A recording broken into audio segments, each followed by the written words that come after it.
ગુજરાત રાજ્યમાં લૂંટ ધાડ અને ઘરફોડ ચોરીથી આતંક મચાવનાર કુખ્યાત મોહનિયા ગેંગ સામે સુરત ગ્રામ્ય એલસીબીએ મોટી સફળતા મેળવી છે. ફિલ્મી ઢબે દાહોદ જિલ્લાના ઉંડાર ગામેથી ગેંગના મુખ્ય સૂત્રધારો સહિત 3 રીઢા આરોપીઓને ઝડપી પાડતા અનેક ગંભીર ગુનાઓનો ભેદ ઉકેલાયો છે. સુરત જિલ્લા એલસીબી અને પેરોલ ફર્લો સ્કોડના પોલીસ અધિકારી માણસોને અલગ અલગ ટીમો બનાવી જિલ્લામાં બનેલ વણ શોધાયેલા ગંભીર ગુનાઓ શોધી કાઢવા તથા નાસ્તા ફરતા આરોપીઓ ઝડપી પાડવા માટે ટેકનિકલ દિશામાં તથા અંગત હ્યુમન ઇન્ટેલિજન્સ દ્વારા ચોક્કસ દિશામાં સઘન વર્કઆઉટ હાથ ધરેલ, જે અનુસંધાનમાં સુરત જિલ્લા એલસીબી પેરોલ ફ્લો સ્કોડના પોલીસ અધિકારી માણસોની ટીમ ટેકનિકલ તથા અંગત હ્યુમન ઇન્ટેલિજન્સ દ્વારા તપાસ દરમિયાન પીએસઆઈ એ.એન. ચૌહાણ તથા હેડ કોન્સ્ટેબલ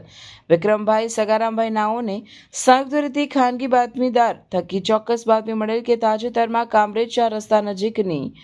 સોવરીન બંગલોઝમાં અલગ અલગ મકાનોમાંથી રોકડ રકમ તથા દાગીનાની ચોરી થયેલ, જે ઘરફોડ ચોરી દાહોદ જિલ્લાના ઉંડારના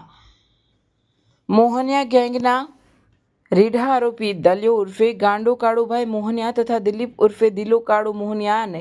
તેના સાગરીતો સાથે કરેલ છે અને હાલમાં તેઓ પોતાના વતનમાં આવેલ છે. અને આ બંને ઇસમો અલગ અલગ ગુનાઓમાં નાસ્તા ફરતા છે, જે બાતમી હકીકતના આધારે સુરત જિલ્લા એલસીબી ટીમના માણસો સાથે દાહોદ જિલ્લાના ધાનપુર તાલુકાના ઉંડાર ગામે સ્પેશિયલ ઓપરેશન હાથ ધરેલ.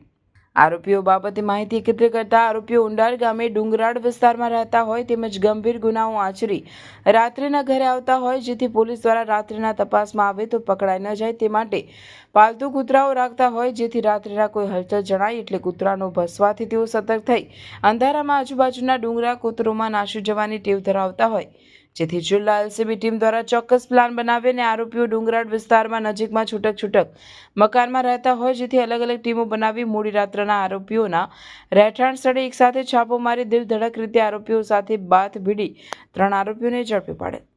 ઝડપાયેલ 3 આરોપીની સઘન પૂછપરછ કરતા ગંભીર ગુનાહિત ઇતિહાસ ધરાવતા હોય અને અલગ અલગ ગુનાઓમાં સંડોવાયેલા હોય, જેથી 3 આરોપીઓની સઘન પૂછપરછ દરમિયાન સમગ્ર ગુજરાત રાજ્યમાં ઘરફોડ ચોરી લૂંટ ધાડના ગુનાઓ આચરેલ છે, જેમાં સુરત ગ્રામ્ય જિલ્લામાં બનેલ વણ શોધાયેલ ઘરફોડ ચોરીના ગુનાઓ પૈકી કામરેજ 4 રસ્તા નજીક સોવરીન બંગલોઝમાં અલગ અલગ મકાનોમાં રાત્રિના ચોરી કરેલ, જે વખતે એક મહિલા જાગી જતા તેને મારી નાખવાની ધમકી આપી ચોરીને અંજામ આપેલ, તેમજ બારડોલી તાલુકાના ઇશરોલી ગામે એક સોસાયટીમાં એનઆઈઆરનું બંધ મકાનમાં લોક તોડી ઘરફોડ ચોરીના ગુનાને અંજામ આપેલ હોય, તેમજ આ સિવાય